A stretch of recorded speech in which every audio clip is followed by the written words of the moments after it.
প্রাথমিকভাবে মেকানিক্যাল শেখাবো। আর মেকানিক্যাল শেখার জন্য আমরা ওস্তাদ সাকিব ইনশাআল্লাহ জড়ো হয়েছি।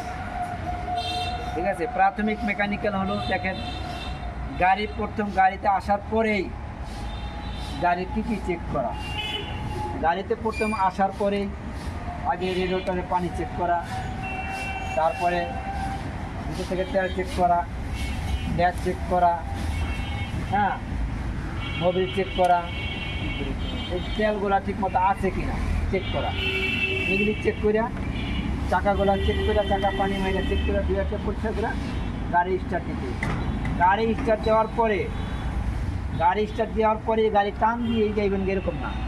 গাড়ি স্টার্ট দেওয়ার পরে গাড়ির কিন্তু আবার ব্রেকটা কী আছে আমি আগে টেস্ট নিতে পারবো, ব্রেকটা পারফেক্ট আছে কিনা। আর ব্রেক যদি পারফেক্ট না থাকে তাহলে তো আমি গাড়ি দিয়ে রোডে নামলে